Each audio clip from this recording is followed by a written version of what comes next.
Episode 116। कियान सिर्फ कुहू का है, पीहू का बोल्डनेस। ही गाइस, कैसे हैं आप सब? उम्मीद है अच्छे होंगे। तो चलिए बिना देरी किए शुरू करते हैं कहानी का आज का एपिसोड। कुहू अपने नन्हे नन्हे हाथों से पूरी ताकत लगाकर कियान को उठाने की कोशिश कर रही थी। वहीं कियान उसकी हरकत देखकर मुस्कुराते हुए उसे अपनी तरफ खींच रहा था। आखिर में छोटी सी कुहू कियान को उठाने में नाकामयाब रही। उसने ताकत तो पूरी ही लगाई थी, पर एक 5 साल की छोटी सी बच्ची 10 साल के बच्चे को कैसे उठा पाती। आखिर में उसने थक हार कर गुस्से से कियान को घूर कर देखा, जो कि मुस्कुराते हुए उसे ही देख रहा था। उसका गुस्से से लाल चेहरा देखकर कियान को हंसी आ रही थी, क्योंकि वह इस वक्त काफी क्यूट लग रही थी। कियान ने उसके छोटे से हाथ को देखा, जो अभी भी गुस्से से उसके हाथ को पकड़े हुए था। उसने कुहू को झटके से अपनी गोद में बिठा लिया। अगले ही पल उनसे निचली सीढ़ी पर खड़ी कुहू कियान की गोद में बैठी हुई थी। सभी छोटी छोटी लड़कियां यह देखकर गुस्से से कुहू को घूर रही थी। वह भले ही कियान के अगल-गल बैठी हुई थी, पर कुहू तो सीधा कियान की गोद में बैठी हुई थी। वहीं खुद को कियान की गोद में देखकर कुहू के चेहरे पर हल्की मुस्कुराहट आ गई। उसकी मुस्कुराहट कियान ने भी देख ली। उसने कुहू के छोटे से गाल को देखा, जो इस वक्त गुस्से या शर्म की वजह से टमाटर की तरह लाल हो गए थे। उसने कुहू के गाल पर किस करते हुए कहा, बेबी गर्ल, मुझे पसंद है तुम्हारा इस तरह से मुझ पर हक जताना। कियान को कुहू को किस करता देख उसके अगल-गल बैठी छोटी छोटी लड़कियों का चेहरा रोने जैसा हो गया था। वहां पर बैठी 2 लड़कियां तो रोने ही लगी थी। कियान उनका क्रश था और उनके सामने ही कियान इस तरह से कुहू को किस कर रहा था। वहीं कियान को खुद को किस करता देखकर कुहू का चेहरा गुलाबी हो गया था। उसने उन सभी लड़कियों की तरफ देखा जो जलन से उसे ही देख रही थी। उन सभी के चेहरे के ऐसे रिएक्शन देखकर कुहू के चेहरे पर बड़ी सी मुस्कुराहट आ गई। उसने उन सभी की तरफ देखकर घूरते हुए कहा, मॉन्स्टर सिर्फ बेबी का है, इसलिए मॉन्स्टर के करीब बैठना मत, वरना बेबी तुम्हारा सर फोड़ देगी। कुहू की आवाज में धमकी सुनकर वह सबसे छोटी छोटी लड़की कियान के बगल से उठकर खड़ी हो गई। अब सीढ़ी पर सिर्फ कियान बैठा हुआ था और उसकी गोद में उसकी छोटी सी कुहू। कुहू ने खुद को उसकी गोद में एडजस्ट करते हुए उसकी तरफ देखकर घूरते हुए कहा, मॉन्स्टर किसी गर्ल के करीब बैठे तो तुम्हारा सर फोड़ दूंगी। कियान ने शरारती मुस्कुराहट के साथ कुहू के गाल को खींचते हुए था, और वह क्यों बेबी गर्ल? कुहू ने अपनी छोटी छोटी आंखों से किया उनका घूरते हुए कहा, वह मुझे नहीं पता, पर तुम सिर्फ कुहू के हो, और कुहू के अलावा अगर तुम किसी और गर्ल के करीब गए तो बेबी तुम्हारा और उसे गर्ल का दोनों का सर फोड़ देगी। कुहू की बात सुनकर कियान ने उसके दोनों गालों को खींचते हुए कहा, ओ तो मेरी बेबी गर्ल को जलन हो रही है। कुहू ने घूर कर कियान को देखा पर कुछ नहीं कहा। वहीं उसके चेहरे के क्यूट से एक्सप्रेशन देखकर कियान को बहुत हंसी आ रही थी।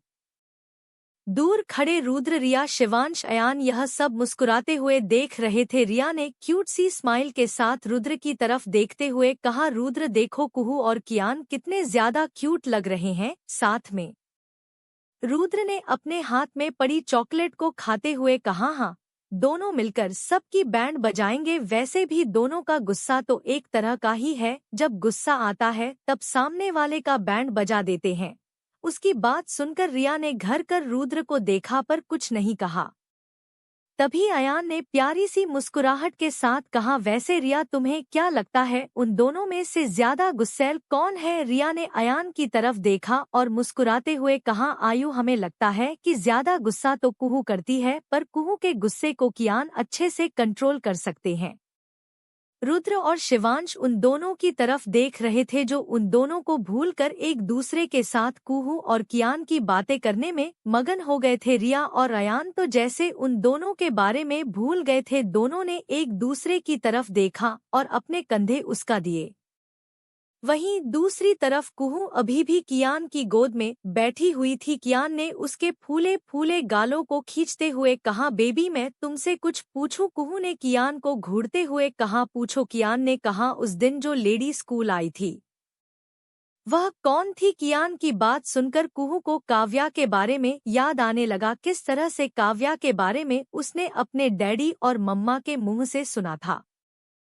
सब कुछ सुनने के बाद उसे काव्या से नफरत होने लगी थी। उसने गुस्से भरी आवाज में कहा, वह एक गंदी लेडी है, वह मेरी कोई नहीं है, वह बस मम्मी डैडी और बेबी को परेशान करना चाहती है, पर बेबी के डैडी उसे पनिश करेंगे। कुहू की बात सुनकर कियान ने प्यार से उसके गालों पर हाथ फेरते हुए कहा, उस लेडी से दूर रहना बेबी, मुझे भी वह बहुत बुरी लगी। कुहू चुपचाप कियान की गोद में बैठी हुई थी। उसने कियान को घूरते हुए कहा, और बेबी तुम्हारी बात क्यों मानेगी? कियान ने मुस्कुराते हुए उसके कानों के पास धीरे से कहा, क्योंकि अब तुम मेरी गर्लफ्रेंड हो और आज यह बात तुमने खुद मानी है। कियान की बात सुनकर कुहू की आंखें बड़ी बड़ी हो गई। उसने कियान को घूरते हुए कहा, बेबी ने कब कहा कि वह तुम्हारी गर्लफ्रेंड है? कियान ने मुस्कुराते हुए कहा, अभी जब मैं दूसरी गर्ल्स के साथ बैठा हुआ था तब तुम जबरदस्ती मेरे पास आकर बैठ गई और तुमने उन सभी से मुझे दूर कर दिया। ऐसा सिर्फ किसी की गर्लफ्रेंड या किसी का बॉयफ्रेंड कर सकता है। मैंने तो पहले ही तुम्हें अपनी होने वाली बीवी मान लिया है, तो अब तुमने भी मुझे मान लिया अपना बॉयफ्रेंड, तो आज से हम दोनों हैं गर्लफ्रेंड बॉयफ्रेंड। कियान की बात सुनकर कुहू ने अपनी काली काली आंखों से उसे घूरते हुए कहा, पर कुहू क्यों तुम्हें अपना बॉयफ्रेंड मानेगी? तुमने तो कुहू को प्रपोज भी नहीं किया। कुहू ऐसे बिल्कुल नहीं मानेगी, कुहू अपने लिए अच्छा बॉयफ्रेंड ही ढूंढेंगी। कुहू की बात सुनकर कियान ने कुहू के गालों को खींचते हुए कहा, सोचना भी मत बेबी गर्ल मेरे अलावा किसी और को बॉयफ्रेंड बनाने के बारे में, वरना तुम्हारी और उसकी दोनों की टांगे तोड़ दूंगा। कियान की बात सुनकर कुहू ने कियान को घूरते हुए कहा, तुम कुहू की टांगे तोड़ोगे? बेबी तुम्हारा सर फोड़ देगी। कियान ने मुस्कुराते हुए कहा, कैसे फोड़ पाओगी? तुम्हारी तो हाइट भी नहीं आती मेरे सर तक। इतना कहकर उसने हंसते हुए कुहू को गोद में उठाया और सीधी से खड़ा हो गया। उसकी बात सुनकर कुहू का चेहरा गुस्से से लाल हो गया। वह कियान को घूरने लगी। इस वक्त भी वह कियान की गोद में थी। कियान ने उसके गालों को किस करते हुए कहा, आप जब गुस्सा करती हो ना बेबी, बहुत क्यूट लगती हो। इतना कहकर कियान ने कुहू को अपनी गोद से उतार लिया। कियान की गोद से उतरने के बाद कुहू ने देखा तो वह सच में कियान से काफी छोटी थी हाइट में। वह चाह कर भी कियान के सर तक तो नहीं पहुंच सकती थी। उसे इस तरह से खुद के साथ हाइट कंपैरिजन करते देखकर कियान ने मुस्कुराते हुए कहा, कोई नहीं मेरी क्यूटी पाई, आप जब बड़ी हो जाएंगे ना तब मेरा सर फोड़ देना। अब चलो, क्योंकि क्लास का टाइम हो रहा है। इतना कहकर कियान ने छोटी सी कुहू की हथेली पकड़ी और उसे क्लास की तरफ ले जाने लगा। सब लोगों ने यह नज़ारा अपनी आंखों से देखा था। हमेशा लड़ते रहने वाले की कियान और कुहू आज काफी प्यार से एक दूसरे के साथ बता कर रहे थे। दूसरों को तो दूर से यही लग रहा था कि दोनों प्यार से एक दूसरे के साथ बिहेव कर रहे हैं, पर पास में अगर जाते तो उन्हें पता चलता कि कुहू कंटिन्यूअसली कियान के साथ लड़ रही है। कियान के हाथ में करने के बाद कुहू ने उससे अपना हाथ नहीं छुड़ाया, पर वह उसके साथ चुपचाप चले लगी। कियान ने कहा, बेबी गर्ल मैं कल फिर से आऊंगा अपने ससुराल सबको बताने की अब हम ऑफिशियल एक गर्लफ्रेंड बॉयफ्रेंड है। उसकी बात सुनकर कुहू ने कियान को घूरते हुए कहा, ऐसे कैसे? तुमने बेबी को प्रपोज भी नहीं किया, और अगर बेबी ने तुम्हारा प्रपोजल एक्सेप्ट ही नहीं किया तो हम गर्लफ्रेंड बॉयफ्रेंड कैसे हुए? बेबी नहीं मानती कि तुम बेबी के बॉयफ्रेंड हो।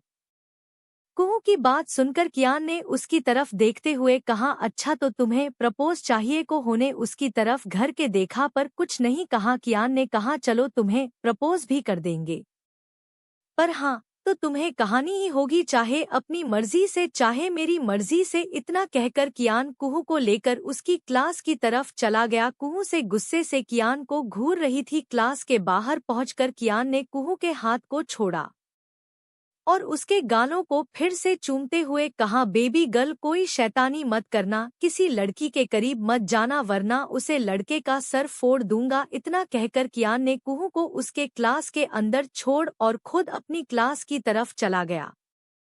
कुहू पीछे से उसे मुस्कुराते हुए जाते हुए देख रही थी। तभी कियान ने पीछे पलटकर कुहू की तरफ देखकर फ्लाइंग किस करते हुए कहा, और बेबी गर्ल, यह बात जरूर याद रखना, हमेशा हमेशा के लिए अपने दिमाग में भी बिठा लो, कियान सिर्फ कुहू का है, उसके अलावा किसी और का नहीं, आज भी कल भी और आगे भी। इतना कहकर कियान मुस्कुराते हुए अपनी क्लास की तरफ चला गया। वहीं पीछे से कुहू की क्यूट स्माइल के साथ कियान को देख रही थी। दूसरी तरफ बॉडीगार्ड्स और ड्राइवर अवनी को लेकर मल्होत्रा मेंशन पहुंच गए थे। अवनी का नशा काफी हद तक कम हो चुका था, पर अभी भी उसकी आंखों के सामने आज दिन भर का सब कुछ घूम रहा था, जिस वजह से उसका चेहरा मुरझाया हुआ था। अवनी जैसे ही लिविंग रूम में आई, उसे लिविंग रूम में उसकी दादी माँ, बड़ी माँ बैठी हुई दिखाई दी। अवनी को देखकर सबसे पहले संगीता जी ने रिएक्ट करते हुए कहा, अवनी बेटा, क्या हुआ तुम्हें? तुम्हारा चेहरा इतना उतरा हुआ क्यों नजर आ रहा है? उनकी आवाज सुनकर वसुधा जी और कृपा जी ने भी पलटकर अवनी की तरफ देखा। अवनी का उतरा हुआ और लाल चेहरा देखकर उन लोगों को भी कुछ अजीब लगा। अवनी की आंखें देखकर कृपा जी ने उसे घूरते हुए कहा, तुमने दिन में भी शराब पीना शुरू कर दिया? अवनी ने अपनी माँ की तरफ देखकर उदासी भरी आवाज में कहा, माँ बस आज पिया है। उसकी आवाज में आया हुआ भारीपन और उदासी महसूस करके कृपा जी ने आगे कुछ नहीं कहा। तभी वसुधा जी अपनी जगह से खड़ी हुई और अवनी के पास जाकर प्यार से उसके गालों को सहलाते हुए उन्होंने पूछा, क्या हुआ बेटा, कुछ प्रॉब्लम है? हमें बताइए, हम आपकी दादी नहीं, आपकी फ्रेंड है। अवनी ने उन्हें कस के गले लगाते हुए कहा, कुछ नहीं दादी माँ, बस लाइफ में कुछ अनवांटेड लोग आ गए थे जिन्हें आपकी पोती ने अपनी लाइफ से छूमंतर कर दिया। अवनी की बात सुनकर वसुधा जी ने उसके माथे को चूमते हुए कहा, हमेशा एक बात याद रखना, जिसे आपकी कदर नहीं उसे अपनी लाइफ में मत रहने देना, क्योंकि बार बार बेइज्जत होने से अच्छा है कुछ पल का दुख। वसुधा जी की बात पर अवनी ने सर हिलाते हुए कहा, इसीलिए तो मैंने आज उस इंसान को दूर कर दिया। दादी माँ, आपको क्या लगता है आपकी अवनी इतनी कमजोर है कि किसी की वजह से अपनी जिंदगी बर्बाद कर देगी? तो आप चिंता मत कीजिए दादी माँ, आपकी पोती बहुत स्ट्रांग है, और जिसे मेरी कदर नहीं, मुझे उसे इंसान की भी कदर नहीं, तो आप चिंता मत कीजिए। अवनी की बात सुनकर वसुधा जी ने मुस्कुराते हुए उसकी तरफ देखा। तभी कृपा जी आ गया ही उन्होंने अवनी से कहा, तुम जाकर कपड़े चेंज कर लो, तुम्हारी बॉडी से शराब की स्मेल आ रही है, इतनी ज्यादा ड्रिंक करना अच्छी बात नहीं होती। अवनी ने वसुधा जी की तरफ देखकर छोटे बच्चों की तरह मुंह बनाते हुए कहा, दादी माँ देखो ना, आपकी पोती पहले से ही इतनी उदास है और आपकी बहू आपकी पोती को डांट रही है। यह तो गलत बात है। अवनी नहीं ने मासूम सा चेहरा बनाकर कहा। वसुधा जी ने प्यार से उनके गाल पर हाथ फेरते हुए, कोई बात नहीं, आप अपने कमरे में जाइए, हम डांटते हैं। कृपा को इनकी हिम्मत हुई हमारी बच्ची को डांटने की। वसुधा जी की बात सुनकर कृपा जी मुंह बनाकर उन्हें देखने लगी। वही अवनी मुस्कुराते हुए अपने कमरे में चली गई। अवनी के जाने के बाद कृपा जी ने चिंता करते हुए कहा, आखिर ऐसा क्या हुआ जो मेरी इतनी स्ट्रांग बेटी आज इतना ज्यादा ड्रिंक करके आ गई? पिछली बार जब इसका समीर के साथ ब्रेकअप हुआ था तब भी इसने कोई रिएक्शन नहीं दिया था। हमें कॉलेज में क्या हुआ है यह पता करना चाहिए। कृपा जी की बात सुनकर वसुधा जी ने मुस्कुराते हुए कहा, नहीं, अब वह बड़ी हो गई है, उसे खुद के डिसीजन खुद लेने होंगे। अपनी लाइफ में आने वाली हर प्रॉब्लम को उसे खुद ही सॉल्व करना होगा। हमेशा हम तो उसके आसपास नहीं रह सकते, उसे खुद मजबूत बना होगा। इसलिए इस बार हम कुछ नहीं करेंगे। भले ही वह मल्होत्रा उसकी बेटी है, पर हर एक लड़की को खुद के लिए स्टैंड लेना खुद ही आना चाहिए। और मुझे पता है मेरी पोती काफी स्ट्रांग है, उसे किसी की जरूरत नहीं पड़ेगी, वह खुद की रक्षा खुद करेंगी और खुद के दुश्मनों से खुद लड़ेगी। उसे अपना प्यार भी खुद ही चुनना होगा, सही है या गलत यह भी उसे खुद ही देखना होगा, क्योंकि हम सिर्फ बच्चों को डायरेक्शन दे सकते हैं, मंजिल उन्हें खुद पानी होती है। वसुधा जी की बात सुनकर कृपा ने कुछ नहीं कहा। कुछ देर बाद पीहू शूटिंग से वापस आ गई, अक्षय भी ऑफिस से वापस आ गया था, साहिल सात्विक भी अपने अपने काम से वापस आ गए थे। इस वक्त सभी लोग लिविंग रूम में बैठे हुए थे। कुहू आज काफी खुश नजर आ रही थी, जिस वजह से सभी लोग भी खुश थे। इस वक्त कुहू लिविंग रूम में ब्रूजो के साथ खेल रही थी। जब से कुहू स्कूल जाने लगी थी, उसे ब्रजोतो के साथ खेलने को काफी कम टाइम मिलता था, जिस वजह से ब्रुजो को ज्यादातर वह लोग आउट हाउस में ही रखते थे। कुछ देर बाद पूरी मल्होत्रा फैमिली ने मिलकर डिनर किया और अपने अपने कमरे में सोने के लिए चले गए। अक्षय कुछ देर के लिए स्टडी रूम में चला गया क्योंकि उसे एक इम्पॉर्टेंट फाइल कंप्लीट करनी थी। अक्षय को वहां पर करीब 1 घंटा लगा। अक्षय ने स्टडी रूम की घड़ी में टाइम देखा, इस वक्त रात के 10 बज रहे थे। अक्षय ने जल्दी से अपनी फाइल बंद की और अपने कदम कमरे की तरफ बनाने लगा। जैसे ही उसने कमरे का दरवाजा खोला, उसे कमरे में चारों तरफ सिर्फ अंधेरा दिखाई दिया। उसने पीहू को आवाज लगाते हुए कहा, वाइफी कहाँ हो तुम? उसे कोई आवाज सुनाई नहीं दी। उसने एक बार फिर से कहा, पीहू कहाँ हो तुम? उसने मन ही मन कहा, कहीं कुहू को सुलाने के लिए तो नहीं चली गई। उसने इतना कहा ही था कि कमरे की लाइट शुरू हुई, पर लाइट काफी डिम थी। उसने चारों तरफ नजर घुमा कर देखा तो कमरे में चारों तरफ की गई सजावट देखकर वह हैरान हो गया। उसे चारों तरफ गुलाब की पंखुड़ियां बिखरी दिखाई दी।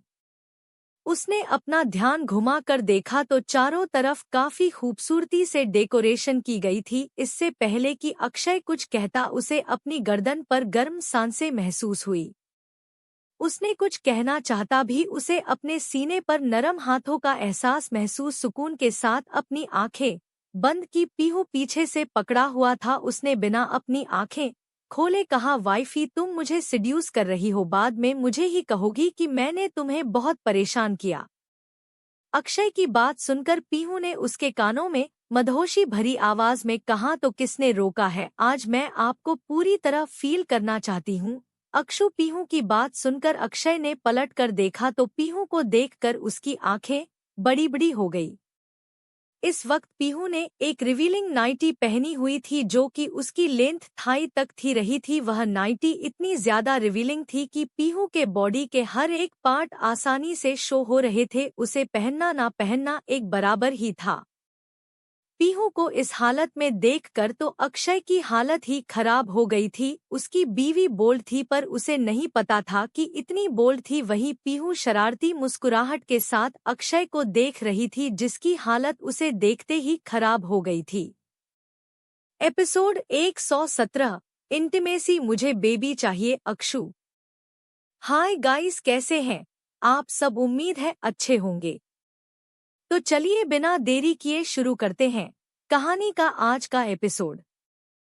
अक्षय बिना पलके झपकाए अपने सामने खड़ी थी, पीहू को देख रहा था। पीहू इस वक्त काफी ज्यादा हॉट और सेक्सी लग रही थी। उसकी बॉडी आधी से ज्यादा रिवील हो रही थी। अक्षय ने थूक गटकते हुए पीहू की तरफ देखा। अक्षय की हालत देखकर पीहू मुस्कुराते हुए उसके तरफ अपने कदम बढ़ाने लगी। वही अक्षय तो जैसे अपनी जगह पर ही जम गया था। पीहू ने सेडक्टिव तरीके से उसके गाल पर हाथ फेरते हुए कहा, क्या हुआ प्यारे पतिदेव, लगता है आज आपका मूड नहीं है। पीहू की बात सुनकर अक्षय ने उसे कमर से पकड़कर खुद के करीब खींचते हुए कहा, लगता है आज तुम्हारा मूड है। अक्षय की बात सुनकर पीहू ने शरारती मुस्कुराहट के साथ कहा, अच्छा जी, तो आपको मेरे इस तरह के एक्शन देखकर भी अभी तक यकीन नहीं हुआ कि मेरा मूड क्या है और क्या नहीं? अक्षय ने प्यार से उसे अपने सीने से लगाते हुए कहा, मुझे अच्छे से पता है कि मेरी प्यारी बीवी क्या चाहती है, पर तुम खुद सोच लो, अगर एक बार में शुरू हो गया ना तो तुम मुझे चाह कर भी नहीं रोक पाओगी। वैसे भी तुम्हें देखकर मेरी हालत खराब हो रही है। क्या जरूरत है इतना सेडक्टिव तरीके से मुझे सेड्यूस करने की? तुम बस मुझे बता भी तो सकती हो। जानती हो ना, तुम्हारा पति तो तुम्हें हर रोज खाने के लिए तैयार ही रहता है। अक्षय की बात सुनकर पीहू ने हंसते हुए कहा, अच्छा तो आप मुझे खाएंगे? अक्षय ने उसके गाल को चूमते हुए कहा, तुम हो ही इतनी प्यारी कि तुम्हें पूरा का पूरा खाने को दिल करता है, पर फिर यह याद आता है कि अगर मैंने तुम्हें खा लिया तो फिर मेरा क्या होगा, इसलिए तुम्हें छोड़ देता हूँ। पर अब मुझसे कंट्रोल नहीं हो रहा है। यार तुम मुझे इस तरह से सेड्यूस क्यों करती हो, फिर बाद में मुझ पर गुस्सा करती हो कि मैंने तुम्हें बहुत थका दिया। पीहू ने अपनी दोनों बाहें उसके गले में डालते हुए कहा, तो क्या बात है मेरे प्यारे पतिदेव, आज तो आपकी क्यूट सी बीवी है, चाहती है कि आप उसे जी भर के प्यार करो। तो फिर अक्षय ने जब पीहू की बात सुने उसके चेहरे पर मुस्कुराहट आ गई। उसने पीहू के होठों पर अपने होंठ रख दिए और उसे प्यार दे किस करने लगा। पीहू भी अक्षय का पूरा साथ दे रही थी। अक्षय और पीहू बहुत प्यार से एक दूसरे को किस कर रहे थे। जब अक्षय को लगा कि आप पीहू को सांस लेने में दिक्कत हो रही है, तब अक्षय ने पीहू को छोड़ा। अक्षय के छोड़ते ही पीहू लंबी लंबी सांस लेने लगी। अक्षय ने उसका चेहरा अपने सीने पर रख दिया ताकि वह खुद को शांत कर सके। दोनों लंबी लंबी सांस ले रहे थे। अक्षय ने पीहू की तरफ देखा जो अभी भी उसके सीने में अपना चेहरा छुपाकर अपनी सांसों को कंट्रोल करने की कोशिश कर रही थी। अक्षय ने उसके कानों में मदहोशी भरी आवाज में कहा, आज मैं तुम्हें इतना प्यार करूंगा कि तुम खुद भी खुद को नहीं रोक पाओगी बीवी। इतना कहकर अक्षय ने झटके से पीहू को गोद में उठा लिया और उसे लाकर बेड पर धीरे से लिटा दिया। अक्षय ने बहुत प्यार से उसे बेड पर लिटाया था, जैसे वह कोई कांच की नाजुक से गुड़िया हो। पीहू मुस्कुराते हुए अक्षय की तरफ देख रही थी। अक्षय ने धीरे से लाइट्स को ऑफ किया और उसकी तरफ बढ़कर उसके आंखों को धीरे धीरे किस करने लगा। पीहू भी मुस्कुराते हुए अक्षय को देखकर उसके प्यार को महसूस कर रही थी। अक्षय ने धीरे धीरे उसके पूरे चेहरे पर किस करना शुरू कर दिया। पीहू ने अक्षय की तरफ देखा और मुस्कुराते हुए कहा, आज तो आप काफी प्यार से बिहेव कर रहे हो मुझे, वरना अब तक तो जंगली भेड़िए कितना टूट पड़ते हैं। आपने खुद को कंट्रोल कैसे किया हुआ है? पीहू की बात पर अक्षय ने उसके गुलाबी गालों को किस करते हुए कहा, अब क्या करूं? मेरी बीवी तो एक एक्ट्रेस है और अगर उसके बॉडी पर कोई निशान पड़ गए तो उसका करियर खराब हो जाएगा, और मेरे लिए और मेरी लस्ट से ज्यादा जरूरी तुम्हारा कैरियर है। और मुझे अपनी लस्ट, अपनी डिजायर पूरी नहीं करनी, पूरी मुझे अपना प्यार पूरा करना है, जो कि मैं सिर्फ तुमसे करता हूँ। इसलिए यह कभी मत सोचना कि मुझे सिर्फ तुम्हारे जिस्म से मतलब है, मुझे तुम्हारी रूह से ज्यादा मतलब है। जिस्म तो सिर्फ एक जरिया होता है एक दूसरे से अपना प्यार जाहिर करने का, पर रूह वह दिल से दिल को मिलती है और हमारा दिल एक है। अक्षय की बात सुनकर पीहू मुस्कुराने लगी। अक्षय ने धीरे धीरे पीहू की बॉडी से उसके सारे कपड़े अलग किया और खुद को और उसे एक चादर से कवर करके उसे प्यार करने लगा। पूरे कमरे में दोनों की सीसकियां सुनाई दे रही थी। पूरे कमरे में उनके प्यार की मधोशी छाई हुई थी। पीहू ने अक्षय की तरफ देखना जो लगातार उसे किस करते हुए उसे प्यार कर रहा था। पीहू ने मधोशी भरी आवाज में कहा, अक्षय। अक्षय ने उसे लिप किस करते हुए कहा, बोलो वाइफी। पीहू ने सिसकियां लेते हुए कहा, मुझे बेबी चाहिए। अक्षय जो कि उसे चूमते हुए उसे प्यार कर रहा था, उसकी बात सुनकर अचानक से रुक गया। उसने पीहू की तरफ देखा जिसका चेहरा इस वक्त चांद की तरह चमक रहा था। उसके माथे पर पसीने की बूंदें थी। इस वक्त वह काफी खूबसूरत और हसीन लग रही थी। अक्षय ने उसकी तरफ देखते हुए कहा, क्या कहा तुमने? पीहू ने सिसकी भरते हुए कहा, मुझे बेबी चाहिए। पीहू की बात सुनकर अक्षय ने हैरानी से कहा, कुछ दिन पहले तक तो तुम कह रही थी कि तुम्हें बच्चा नहीं चाहिए, अब तुम कह रही हो कि तुम्हें एक बेबी चाहिए, ऐसा क्या हुआ बीवी? अक्षय की बात सुनकर पीहू ने उसकी तरफ देखते हुए कहा, बस मुझे चाहिए तो चाहिए। मुझे हमेशा इस बात का डर लगा रहता है कि कहीं कोई मेरी बेबी को मुझे अलग ना कर दे। अब मैं इस डर के साथ और नहीं जी सकती, और हमारी कुहू भी अकेली है, उसे भी किसी भाई बहन की जरूरत है। जब वह बड़ी हो जाएगी तब हम उसे भाई बहन देकर भी क्या करेंगे, वह अकेली है। अभी हमें उसे जल्दी एक भाई बहन देना चाहिए, हमें अपनी फैमिली को बढ़ाना चाहिए। पीहू की बात सुनकर अक्षय पूरी तरह से हैरान हो गया। वह पीहू के बगल में आकर लेट गया।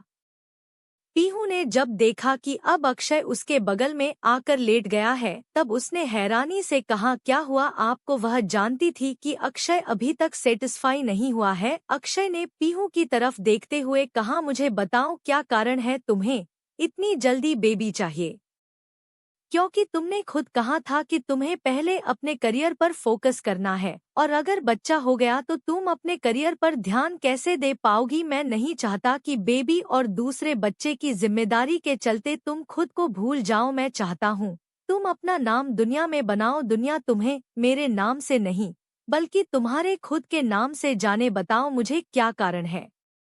अक्षय की आवाज में सीरियसनेस महसूस करके पीहू ने उसके गाल पर किस करते हुए कहा, कुछ नहीं, बस जिस दिन से आपने बताया है कि कुहू के दिल में छेद है, उस दिन से मैं इसी चिंता में रहती हूँ कि अगर हमारे कुहू को कुछ हो गया तो मैं कैसे जी पाऊंगी। उसके बिना जीने के बारे में मैं सोच भी नहीं सकती, पर मुझे आप पर पूरा यकीन है कि आप हमारे कुहू के लिए कोई ना कोई डोनर ढूंढ ही लेंगे।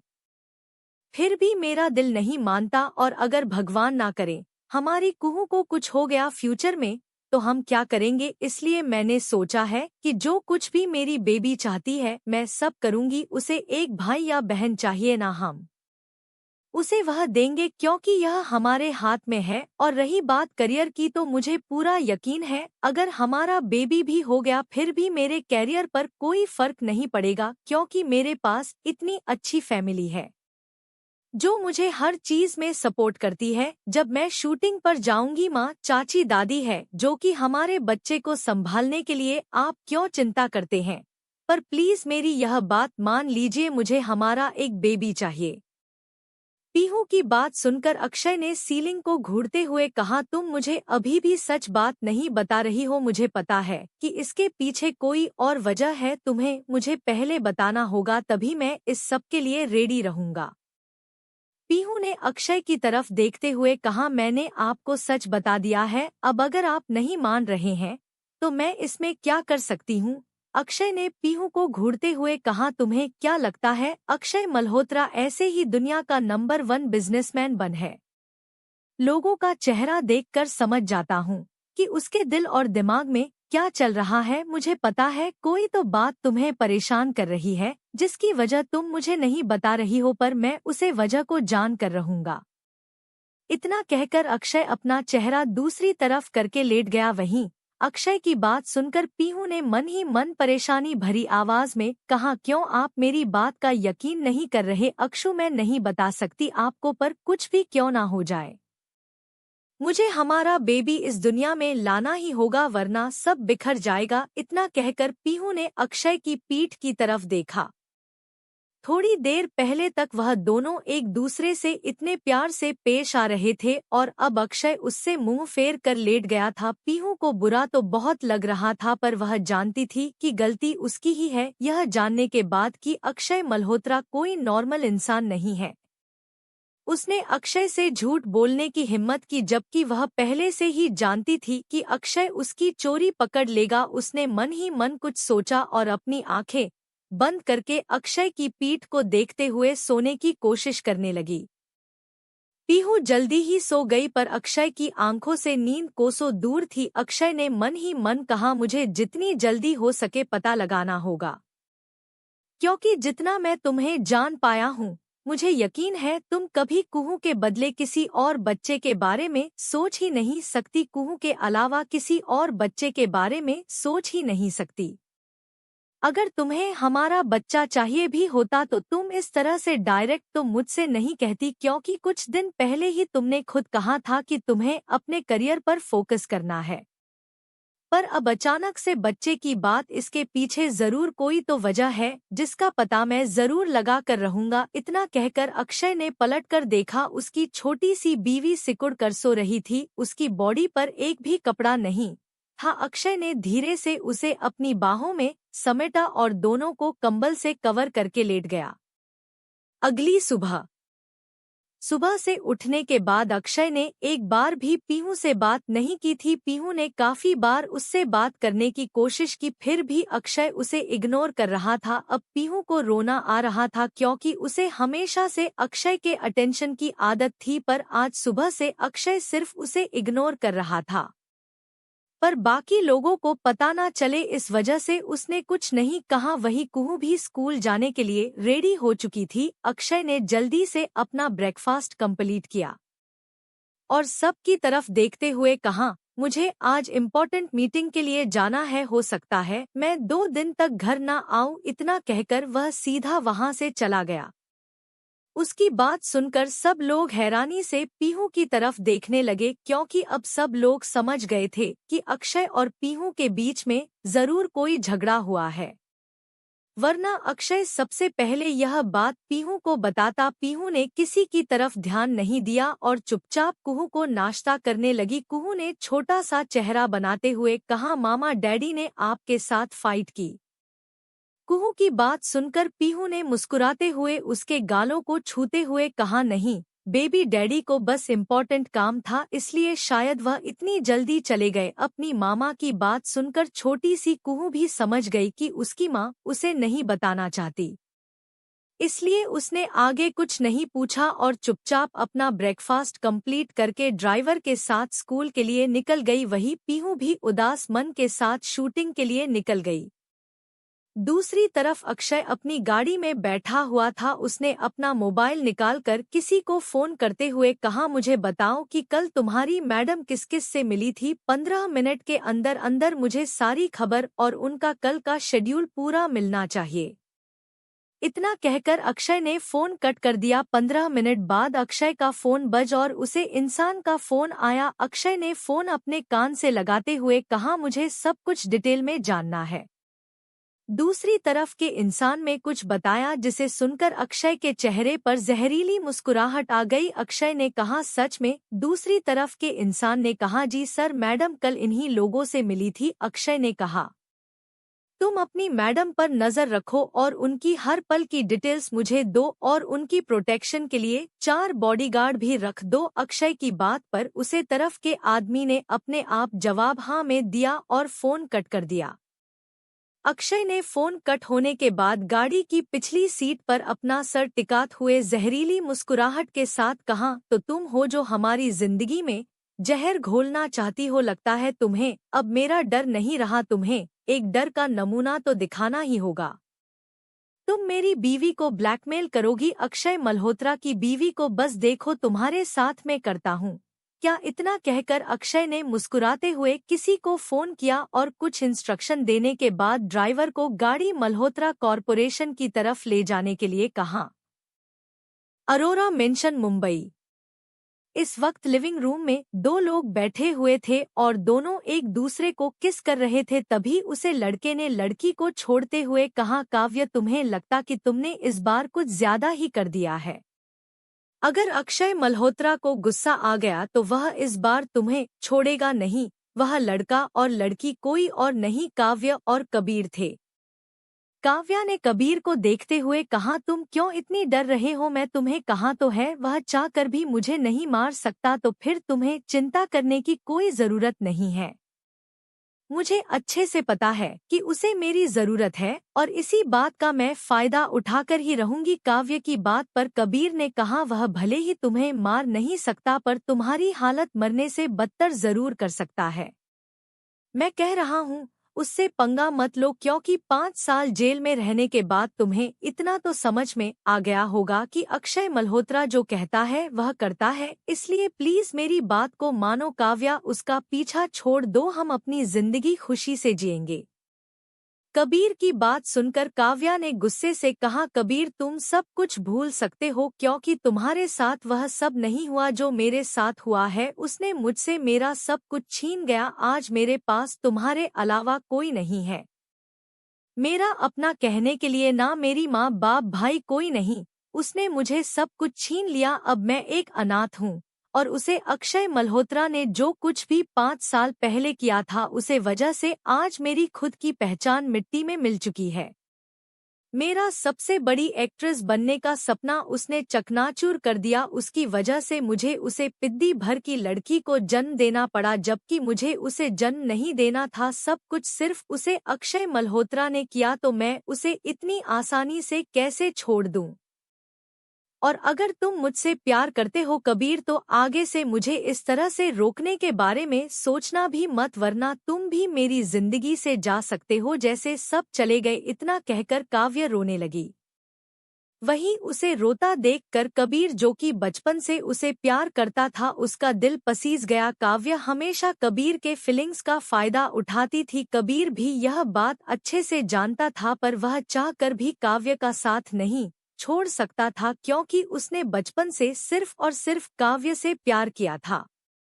कबीर ने काव्य को गले लगाते हुए कहा, काव्य प्लीज तुम रो मत, मुझे तुम्हें रोते हुए देखकर बिल्कुल अच्छा नहीं लगता। काव्या ने उसे गले लगाते हुए कहा, thank you so much Kabir, भले ही सब मेरा साथ छोड़ दे, पर तुम हमेशा मेरे साथ खड़े रहते हो, मेरे साए की तरह। काश मैं तुम्हारे प्यार को पहले ही समझ लिया होता, तो आज मेरी जिंदगी इस तरह से नहीं होती। इतना कहकर काव्य जहरीले मुस्कुराहट के साथ कबीर को गले लगने लगी। उसने मन ही मन कहा, तुम एक नंबर के बेवकूफ हो कबीर, अब तुम्हारा प्यार ही मुझे अक्षय मल्होत्रा से बदला लेने में मदद करेगा। इतना सोचकर काव्या ने कबीर को कस के गले लगा लिया। काव्य कबीर के गले लगे हुई थी, जिस वजह से कबीर काव्य की शैतानी मुस्कुराहट नहीं देख पाया।